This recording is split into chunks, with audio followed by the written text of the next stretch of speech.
Hello everyone, मेरा नाम प्रियंका दांगी है और मेरे चैनल का नाम है टारगेट एमपीपीएससी विद प्रिया। जो न्यू सिलेबस है मेंस का, एमपीपीएससी मेंस का, उसमें ये तीसरी वीडियो है, तीसरे टॉपिक की वीडियो है और टॉपिक है मूल ढांचा। तो मूल ढांचा है क्या? मूल ढांचा, तो यहाँ तो मैंने कुछ प्रावधान लिख दिए। तो कोई मूल ढांचा में कोई संविधान में नहीं दिया है कि ये प्रावधान है और ये मूल ढांचे का भाग है। इसे सुप्रीम कोर्ट समय समय पर कोई उसके पास वाद आता है तो निर्धारित करता है कि ये भाग मूल ढांचे का भाग है। और ये हुआ कब, तो इसकी कुछ हिस्ट्री भी है। सुप्रीम कोर्ट ने केशवानंद भारती बनाम केरल राज्य मामले में कहा कि संसद ऐसा कोई भी संशोधन नहीं कर सकती या कोई भी प्रावधान या कोई भी अधिनियम नहीं बना सकती जिससे संविधान के मूल ढांचे, मतलब वो जैसा मूल रूप से था उसका ढांचा ही बदल जाए, तो ऐसा कोई संशोधन नहीं करेगी। लेकिन हुआ क्या, इस जब ये हो गया, केशवानंद भारती बनाम केरल राज्य मामला में निर्णय दे दिया था सुप्रीम कोर्ट ने, तब क्या करा उसने कि संसद ने आर्टिकल 368 जिसमें संविधान संशोधन प्रक्रिया है उसमें ही संशोधन कर दिया। और उसमें कहा गया उसमें आर्टिकल 368 के खंड 4 और 5 में कह दिया कि संसद जो भी संविधान संशोधन करेगी उसे न्यायालय में चुनौती नहीं दी जा सकती। लेकिन ये तो सुप्रीम कोर्ट के लिए भाई गलत हो गया ना, कि हम तो एक तरफ हम कह ही चुके हैं कि आप मूल ढांचे में परिवर्तन नहीं कर सकते, और दूसरा आप ये कैसे कह रहे हो कि हम कोई भी संविधान संशोधन करेंगे, ऐसे तो तुम मूल ढांचे को बर्बाद कर दोगे। तो इसलिए सुप्रीम कोर्ट ने मिनर्वा मिल्स मामला जो था 1980 का, उसमें कह दिया, उसमें जो आर्टिकल 368 का जो खंड 4 और 5 जोड़ा था उसे असंवैधानिक घोषित कर दिया। खंड 4 और 5 को असंवैधानिक घोषित कर दिया और कहा कि नहीं, संसद की संविधान में संशोधन करने की सीमित शक्ति है। भाई संसद कुछ भी संशोधन नहीं कर सकती। उसने दो प्रावधानों को मूल ढांचे का भाग बताया, उसने कहा कि भाई संसद ऐसे कुछ भी संशोधन नहीं कर सकती, तो यानी उसकी सीमित शक्ति है संशोधन करने की, मतलब वो कुछ सीमाओं में रह के संशोधन कर सकती है। दूसरा था न्यायिक पुनरावलोकन की शक्ति। उसने कहा कि न्यायिक पुनरावलोकन की शक्ति यानी संविधान की या कोई भी विधि कानून जो भी तुम बनाते हो उन सब की समीक्षा करना हमारी शक्ति है और ये मूल ढांचे का भाग है, तो इसे आप हमसे छीन नहीं सकते। भाई संसद ने कह दिया ना कि संविधान संशोधन किया है तो न्यायालय में चुनौती नहीं दी जाएगी, तो उसने सुप्रीम कोर्ट में कह दिया कि नहीं, ये संविधान के मूल ढांचे का भाग है और ये हमारी शक्ति है और इसे आप संशोधित नहीं कर सकते। तो ये दो हो गया। अब ऐसे बहुत से बात थे जिसके तहत कई बाद ऐसे सुप्रीम कोर्ट के तहत या समक्ष आते रहे, जिसमें उसने विभिन्न मामलों को क्या करा है, कोई फिक्स नहीं है, मतलब संविधान में कहीं अलग से नहीं लिखा है कि ये प्रावधान मूल ढांचे के भाग हैं।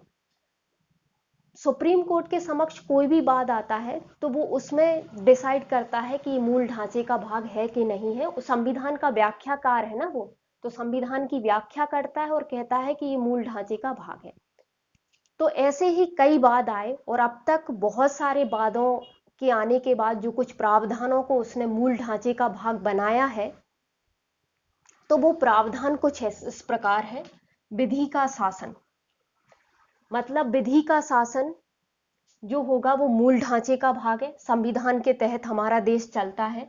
न्यायपालिका की स्वतंत्रता, आप न्यायपालिका की स्वतंत्रता नहीं छीन सकते।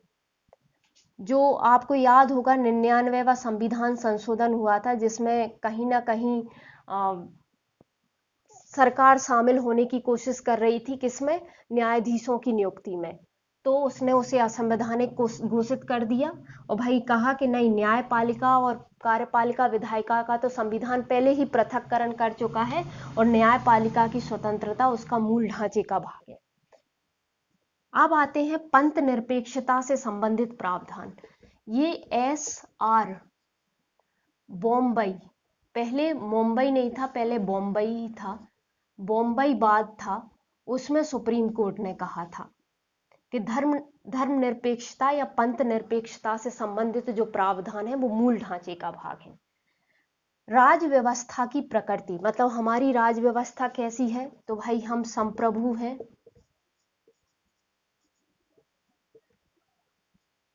यानी प्रभुत्व संपन्न है, समाजवादी हैं,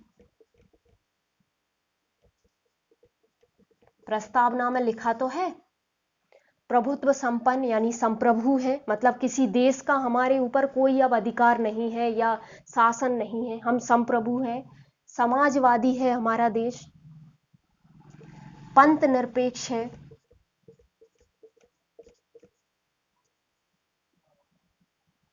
और लोकतांत्रिक गणराज्य है हमारा।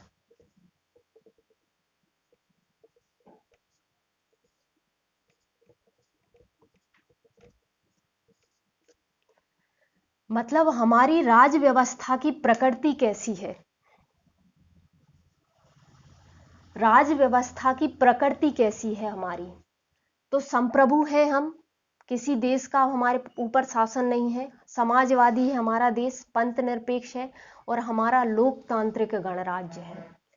अच्छा, हम लिखेंगे क्या, क्योंकि अब मैं इसको मिटा रही हूं तो मैं पहले ही बता देती हूं कि इसमें लिखना क्या है, नोट्स क्या बनाना है। तो सबसे पहले तो हमें परिभाषित करना होगा किसको, कि मूल ढांचा है क्या। तो मूल ढांचा अपने नोट्स में लिखिए, मूल ढांचा संविधान की वे व्यवस्थाएं जो अन्य व्यवस्थाओं से अति महत्वपूर्ण है और जिन पर संविधान का संपूर्ण संवैधानिक ढांचा निर्भर करता है। इन व्यवस्थाओं को नष्ट या क्षतिग्रस्त नहीं किया जा सकता। हालांकि ये व्यवस्थाएं संविधान में अलग से उल्लेखित नहीं है, समय समय पर सुप्रीम कोर्ट अपने समक्ष आए विभिन्न वादों के निर्णयन में इन्हें निर्धारित करता है।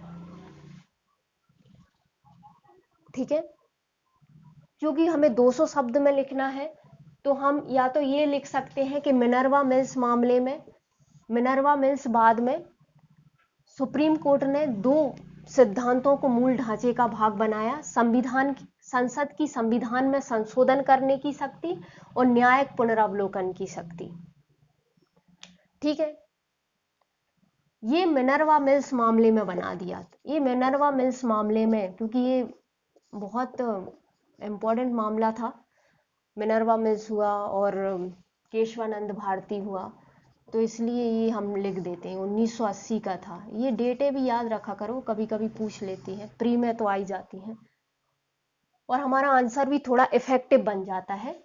तो ये मिनर्वा मिल्स बाद 1980 का जो था, उसमें ये 2 व्यवस्थाओं को मूल ढांचे का भाग न्यायपालिका ने बना दिया था।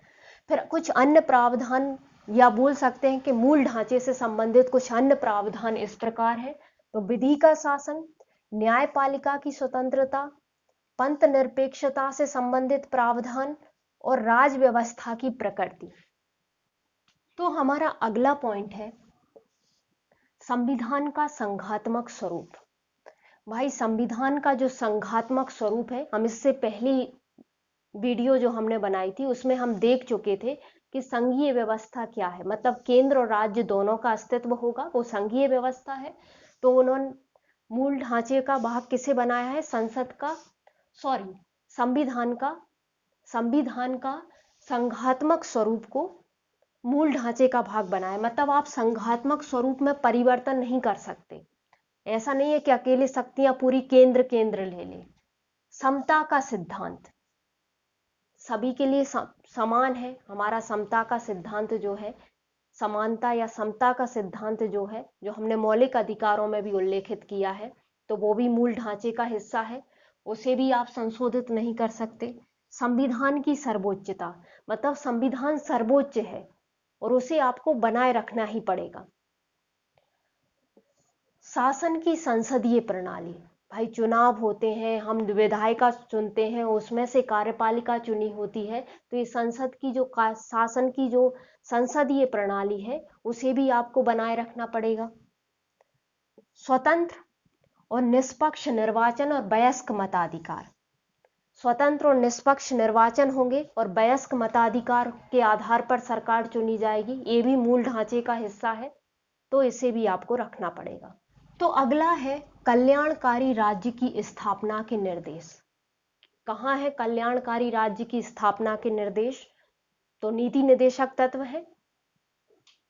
वही कहा गया है कि आप जो कल्याणकारी राज्य की स्थापना के लिए संविधान में जो भी निर्देश दिए हैं आप उन्हें भी नहीं हटा सकते, ये भी मूल ढांचे का हिस्सा है। मौलिक अधिकारों तथा नीति निदेशक तत्वों में समन्वय। अगला है हमारा मौलिक अधिकारों तथा नीति निदेशक तत्वों में समन्वय।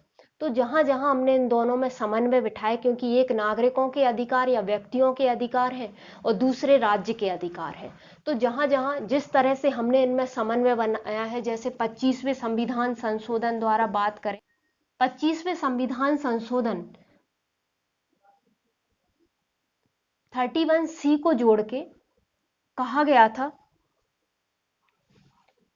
कि जो आर्टिकल 39B और C, ये इसके खंड हैं 39 के, में जो नीति निदेशक तत्व हैं, यदि उनको लागू करने के लिए कोई विधि बनाई जाएगी तो उन्हें इस आधार पर असंवैधानिक घोषित नहीं किया जाएगा कि वो मौलिक अधिकारों का उल्लंघन करती हैं।